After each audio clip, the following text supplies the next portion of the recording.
Part 1. Loot. I'm glad I don't live near Las Vegas. I've never had a serious gambling problem in my life, but I know myself well enough to know that that's maybe more about a lack of circumstance rather than lack of potential. When I have been in casinos, I avoid table games more out of social anxiety than disinterest in the thrill. I gravitate instead to things like video poker, where the only interaction is with a digitized screen and some push buttons, an interface with which I am infinitely more comfortable than interaction with strangers. Take out the cards in video poker and put in some swords, and you get Diablo and its ilk of loot-dropping action RPGs. My last video on Diablo II skirted a bit over what my love of this game actually is and what it means, to talk more about the peripheral aspects that appeal to me. Aesthetically, Diablo II is my home run of good vibes. It's gothic horror that takes itself seriously enough to strike a nerve in my 14-year-old brain, but that doesn't take itself too seriously, so that I can still engage with it in my 30s without feeling like someone who contributes a lot about lore facts to a fan wiki. Mechanically, though, it gets weirder. My repeated experience of returning to Diablo II since I first played it runs something like this. First, I'm re-hooked by those aesthetics and their tether to a deep well of late-night gaming nostalgia. Then, I remember how to open the game up, start building an endgame character, start the joy of building a collection. But then the collection keeps growing. Diablo II's endgame is all about boss runs, where you kill the same few people over and over because the odds that they'll drop the best stuff happen to be relatively higher than other people. In the remake, I have my endgame cold magic sorceress, who uses the skill Frozen Orb to kill Mephisto over and over and over again. I should have built her to use Blizzard instead, but I've already wasted all my respecs, and my darkest secret is that I am actually very bad at this game that I've played for probably thousands of hours of my life. So, I kill Mephisto, and then I kill him again, and then I watch a video about more effective ways to kill him, so that I can kill him more quickly and kill him more often. Sorceresses get the skill Teleport, which lets them hop around a map through walls and obstacles. And in the endgame, you're spamming this skill until you find the dungeon exit that takes you right to Mephisto's lair, seeing all the other enemies only in microsecond bursts along that path, like you're on a train that's racing past the actual content. So those aesthetics that I love fade back at this point, and it's more about that instant when Mephisto goes into his death animation and some item names pop up on the screen, exploded out of his exposed ribcage or whatever. Gold is what we're looking for, green can also be exciting, and yellow and blue might as well be 2s and 7s when you've got 10 through king. That's all it is at this point, a press button to gamble simulation. What's especially weird about that is how ephemeral it is. I could even argue it's a telling distortion of the concept of value. I'm playing these days on Battle.net, Blizzard's awful and unstable server farm for online-only play. More than a few times since Resurrected's release, server issues have forced the game to shut down entirely for a few hours. And when it comes back, sometimes your character has been rolled back to a few hours before you were last able to log in. Fine, who cares? And that's totally understandable too. A game cannot back up its entire online database every second for every player, and if some error corrupts the latest game data, the only choice is to go back to whatever latest backup does exist. But then, I finally do log back in, and the neat suit of armor or the new pair of boots I'd found isn't there anymore. And it ruptures any sense of permanence of all my other stuff. The pages of storage of items I probably won't actually use or touch again, but which I love to be able to look at and say, I found this. It's like if you had a china collection, but someone else actually controlled all the china, and every now and then pieces disappear, and also you can't actually ever touch the china. That I come back repeatedly anyway, still pushing that button, feels eventually like I'm scamming myself out of something valuable, though Diablo II is blessedly free of microtransaction and other such schemes to leech money from me beyond the initial purchase. It's a weird question. I'm certainly donating my time to this enterprise, but the losses don't sting nearly as badly as throwing my money into a horse race. And the wins come more easily too, even if the highs aren't quite as high as a big payout. It's an IV of dopamine, and maybe it's the watered down stuff, but that just means it's less likely to ruin me. It also means that when I invariably get bored of this process, when the dopamine loses its edge, it's very easy for me to walk away from Diablo II and play a new video game in search of a different dopamine hit. Like I said, I'm glad I don't live near Vegas. Part 2. Non-fungible. Amusingly, I've also been reading a lot about NFTs these days. Non-fungible tokens, if you don't know. And if you don't, then there are a lot of better resources than me that explain why it's a terrible grift that, at its best, bears no actual resemblance to art or artists, and at its worst, does active damage to those communities while also feeding into the environment-obliterating libertarian wet dream of cryptocurrency and blockchain inanity.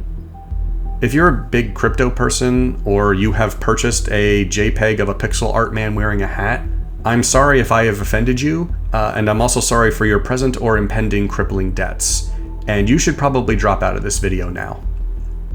A great Twitter thread, oxymoron I know, that I saw a little while back compared NFTs to the name a star scams that have been omnipresent for a few decades, with the key similarity being that the asset being purchased is not actually the asset described by the seller. You can't buy a star or the naming rights to a star. It's insane to imagine you could if you're not a child who thinks a star is a speck of dust in the sky instead of a ball of super hot gas billions of light years away from Earth. Even the more provisional asset of buy the rights to what Earth people will call that star when they look at it is, well, it doesn't exist. There is no official global register of names for stars, and no one would know or care if there was. What you're buying is an entry on some company's spreadsheet. Likewise, owning an NFT does not mean you own an art. It means you own a provisional link to a particular digital copy of an image. And own here should be heard with massive scare quotes. Now, two facets separate NFTs from the star scam, which has been around since the 90s without making the crater-sized dent in popular culture that NFTs have. The first is the agreed-upon value of that ownership, and your capacity to resell it based on said value. NFTs, like their forebearer crypto, form a massive speculative market that leads to these things being sold and resold for insane prices due to delusional tech salvation thinking, pyramid scheming, or just straight up money laundering.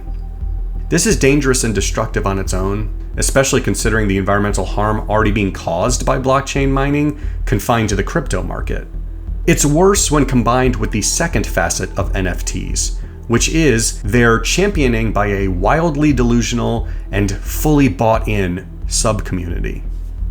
As ever on the internet, it can be hard to tell who amongst these champions is trolling and who is sincere, but there is undoubtedly a significant enough bolus of the latter to propel truly wild philosophies and takes about how NFTs are revolutionizing art or ownership or value or something like that.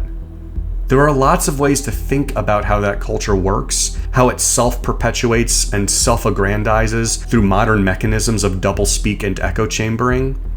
But a simple way to think of it is that NFTs are the roulette table, and the culture surrounding NFTs, or crypto, or any wildly speculative virtual digital market, are that LED sign above the roulette table that lists the most recent winning spins. These hucksters, these champions of the grift, they aren't selling assets.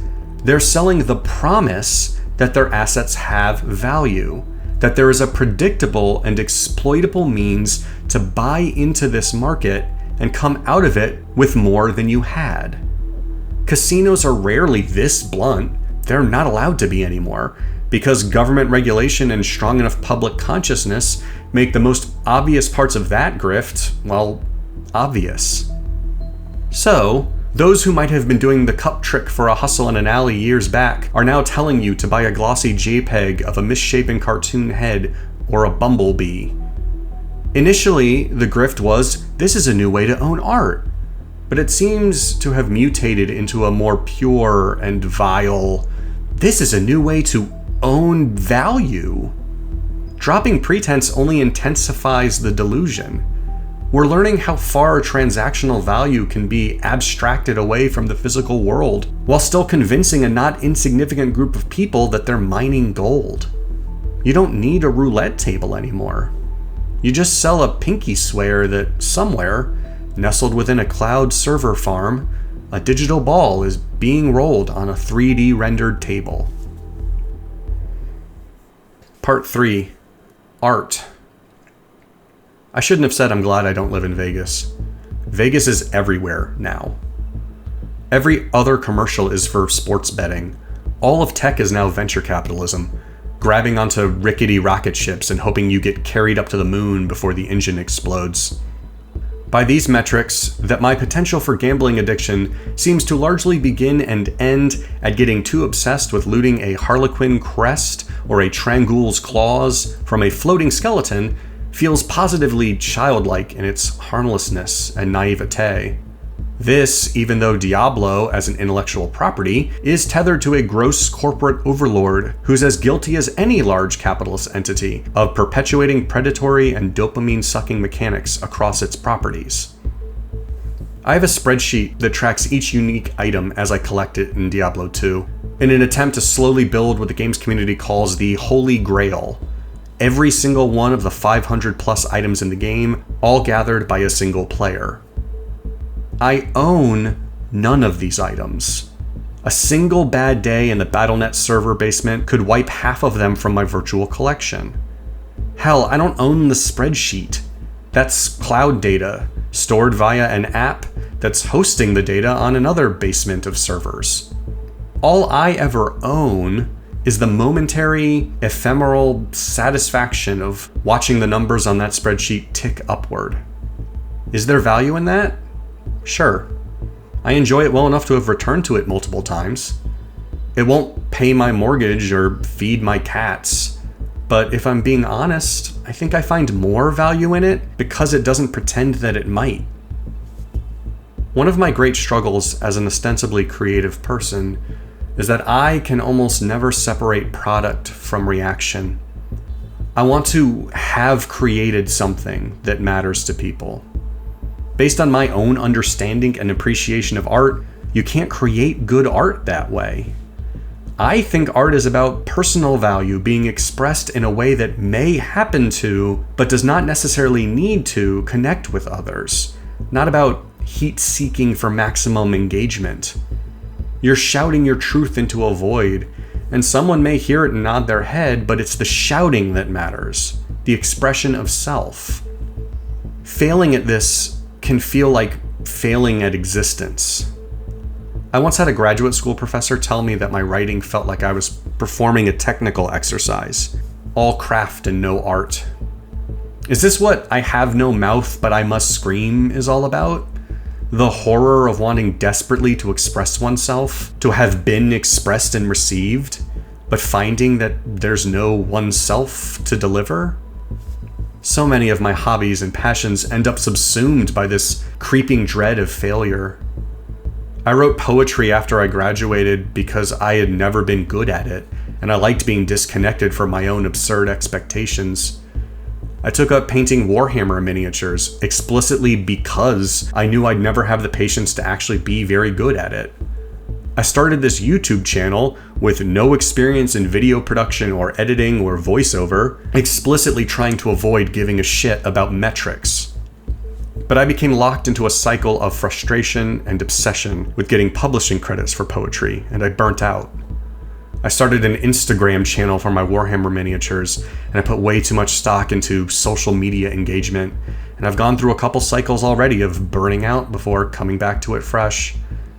And I already see myself overreading my paltry YouTube metrics, reading way too much into single or double-digit numbers of engagement that wouldn't mean anything even if they exploded by several orders of magnitude.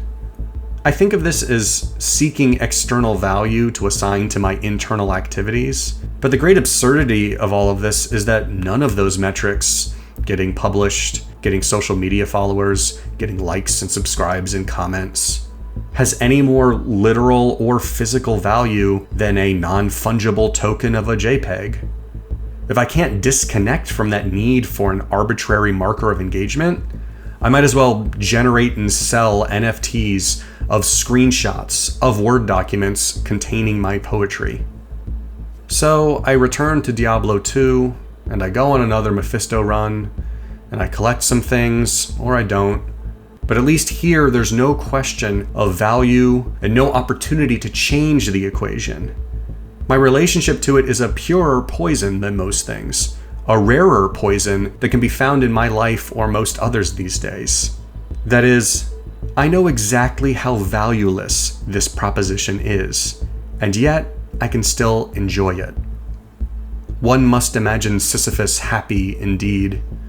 In my mind's eye, Albert Camus declares that Diablo II is a weirdly powerful declaration of the human condition, and in response, I tell him to shut up and stop pulling aggro from the cold immune Dark Lords, or else I'm going to find a new game and do this run solo.